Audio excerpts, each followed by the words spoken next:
My name is Carolyn. I'm 53 years old. I've lived most of my life quietly, married young, raised a son, worked part-time at the local library, and baked more banana bread than I care to admit. Love for me was always about duty and comfort, not excitement or mystery. I was content, or at least I convinced myself I was. I thought surprises were for people in novels or movies, not for a man like me. But then one evening, when the house was still, and I thought I had everything under control, something happened. I never thought something like this could happen to me. Please don't make the same mistake I did. Thought it was a Saturday evening in early October. One of those days where the sun sets a little earlier and the breeze carries just enough chill to remind you that summer is truly gone. The house was unusually quiet. My son Daniel had gone out with his friends to a movie, and my husband was on a work trip. Again, that had become the norm lately. His absence humming beneath everything like background noise. I just settled into the couch in my cozy oversized cardigan, with a cup of Mongol tea. The glow of the television flicked against the walls, but he wasn't really watching. I was flipping through old photo albums, something I did more often than I cared to admit. Pictures of Daniel with missing teeth, Halloween costumes, birthdays. Smiled at one of them and at his best friend Evan holding a crooked Lego tower with such pride. They must have been 7 or 8 back then. I was lost in that memory when the doorbell rang. At first I thought it must be Daniel. Maybe he forgot his key. But when I opened the door, I was greeted by someone nettler, broader.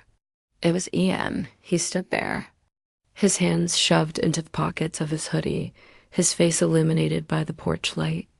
He looked older, not the boy from that picture anymore.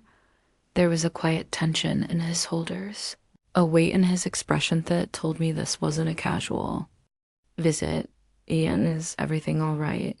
I asked, stepping aside. Hey, Mrs. Cole, I said with a sheepish smile.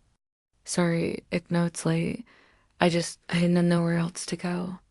There was something in his voice that made me open the door wider without hesitation. Come in, sweetheart. You're always welcome here. He stepped inside, brushing past me, and I caught a whiff something. Maybe cologne, maybe just him in cold air. I shut the door, pinned him, and followed him into the living room. We sat. He didn't touch his tea, just held the cup in both hands as if to warm them. I watched him from across their room, studying his jawline, the slight scruff, the way his brow furrowed. Daniel's not home, I said gently, unsure if that would change anything. No, he replied, then added after a pause. I didn't come to see him. That surprised me. I blinked. Oh, he exhaled slow, eyes still fixed on the untouched tea. I don't want to dump all this on you, but my parents are fighting gagging. It's bad this time. I just need it. I don't know. Somewhere quiet. I nodded, my heart softening. I knew what that felt like. The ache of tension at home. The search for peace. You were always safe here, I said. He looked up at me then, and his eyes, so familiar but different now, met mine in a way that made my breath catch just slightly. There was gratitude, yes, but something else, something unreadable. Thanks, he murmured. You always made this place feel like home. I smiled gently and reached over to squeeze his hand. It was meant to be comforting, maternal even. But the moment my fingers touched his, something shifted. Had it pull away? Neither did I. There was a long, heavy silence. I withdrew slowly, unsure of what I was feeling. Maybe I was imagining the electricity in that brief contact. Maybe I was just lonely, and this was nothing more than a vulnerable boy needing comfort, but my pulse was louder now. I stood more to steady myself than anything else. Would you like to stay for dinner? I made a roast earlier. There's plenty. He smiled again. That same quiet smile. Yeah, that sounds good. As I moved to the kitchen, I caught a glimpse of us and the reflection of the sliding glass door. Me fussing with plates and him still on the couch watching me. That moment felt strange and heavy. Familiar, but edged with something new I didn't know how to name. I told myself I was overthinking it, that this was just a van. Sweet, polite Evan, who used to call me Miss C when he was little and track mud through my house without apology. But a part of me, a quiet awakening part, wondered if tonight would be different and if I was ready for what that meant. Dinner was quieter than I expected. I placed 2 plates on the kitchen table, roast, mashed potatoes, green beans, and lit a small candle out of habit. I didn't usually bother when I was alone, but something about even being there made me want to create a sense of comfort, of calm, maybe. It was the way he looked at me, like I was someone who could hold the world still for just a moment. He ate slowly, politely, occasionally glancing up from his potato, thank me or make a soft comment. Wetted about safe things at first, his classes, Daniel's usual antics. Football season, but under all of it, I felt that invisible thread tightening, pulling us closer, not physically, but an understanding.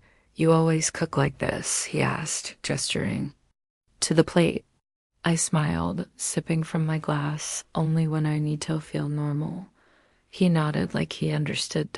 Yeah, I get that. For a while, we just listened to the wind brush against the windows.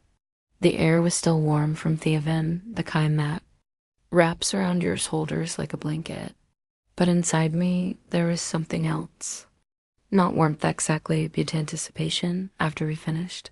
I started clearing dishes and Evan followed, insisting in helping. I handed him a towel while I washed, and for a few minutes it felt like we were playing house. Domestic, simple, quiet. But then his hand brushed mine when I passed him a wet plate, and both froze for a split second. I looked up. So did he. The room was still, save for the soft clink of water drops into the sink. I'm sorry, he said quietly. For what? I don't know. He paused, then added. Maybe for making this weird. I turned off the faucet, drying my hand slowly. It's not weird. Not unless we make it. He set the plate down and leaned slightly against the counter. High eyes searched mine. For something. He wasn't sure what. I didn't plan to come here, he said after a moment. I didn't want to be anywhere else. I felt something shift inside me. Not fear, not confusion, just an undeniable awareness that I wasn't just a host tonight. He wasn't just someone's mother or wife. I was Carolyn, a woman who hadn't felt really. Seen in years, I swallowed. You've grown up so much, Evan. He smiled a little shyly. So have you. I let out a breath of disbelief, shaking the head. Oh, please. I'm over 50, you're barely out of college. He tilted his head.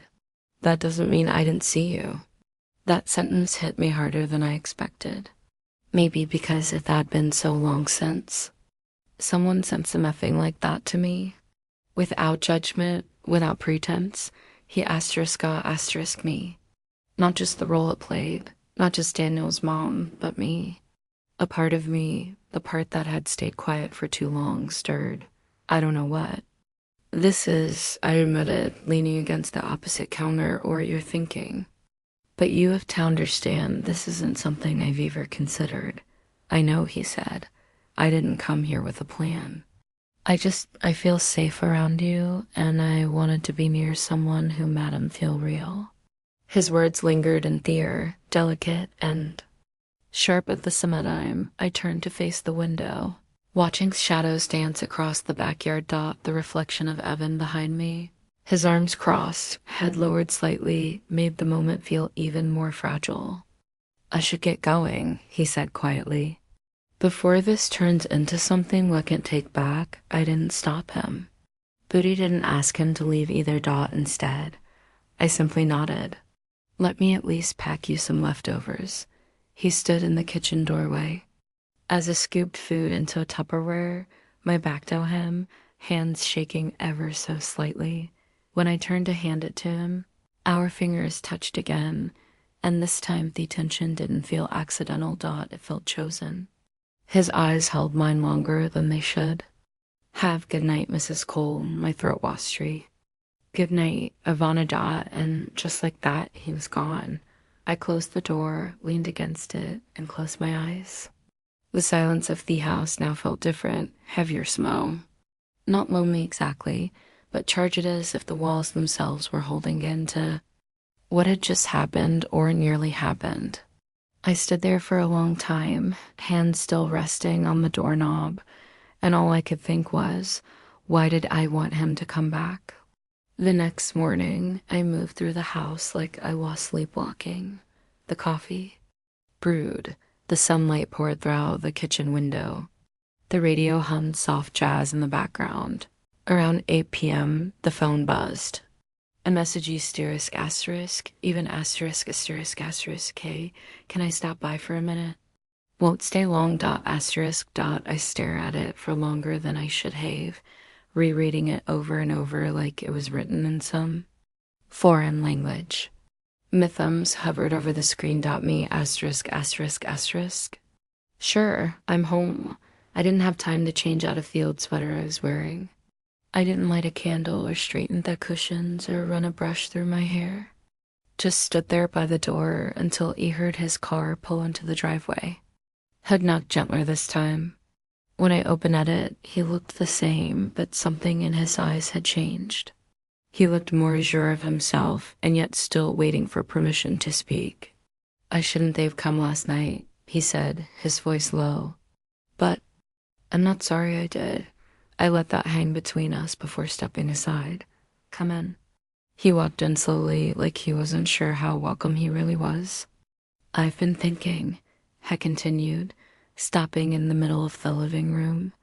I don't want to make you uncomfortable. That's the last thing I went, but something's been growing inside me for a long time, and I didn't even realize it until last night. I stayed quiet. The walls felt closer than usual. My heart thudded loud in my chest. When I was younger, I always noticed how warm you were, how patient, how you looked at people like they mattered. I don't think I knew what that meant back then, but I do now. Even I started, but my voice caught. I know this is complicated, he said quickly, and I know you're married, and I respect it.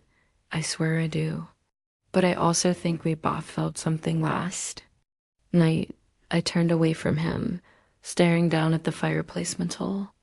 The framed photos of Daniel, the souvenir snow globe from our family trip to Maine. I suddenly felt like I was being pulled in two different directions, each equally real, equally heavy. I've lived half my life for other people, I said quietly. For Daniel, for me husband, for this house, this routing. I'm not saying I regret it. But somewhere along the way, I forgot I was allowed to feel something. For me, asterisk. He stepped closer, not touching me, just standing there quietly, patiently. You. They didn't imagine it, he said. I felt it too, and I don't expect anything from you. I just needed you to know. The next few moments passed in silence, but they were louder than anything I'd heard all day. I don't know what to do with this, I admitted. This isn't something I PL in that dot. It's not even something I understand yet. You don't have to understand it right now, he said. You just have to let yourself feel it. I turned around slowly and looked at him. Really looked at him. The boy I used to make sandwiches for now. A man standing in front of me with honesty in his voice and something deeper in his eyes. The space between us felt smaller now, and for the first time in years, I felt seen. I need time. I said, my voice barely above a whisper. He nodded. Then I'll wait. And just like the night before, he left without asking for anything more. But this time, when the door clicked shut, I didn't feel conflicted. I felt alive. The days that followed were quiet, but not in the way they used said to be. It was the kind of quiet that thumbed with awareness, a constant thrum just beneath the surface. I move it through my routines as usual, grocery shopping, tidying the house, answering mails. But everything felt a little different, lighter somehow and heavier too. I couldn't stop thinking about Even, not in a reckless romantic way, not entirely. It was deeper than that. It was the way he'd looked at me without judgment, the way his presence had peeled back a layer I didn't even know it built around myself. I'd spent years dimming my own light so others could shine.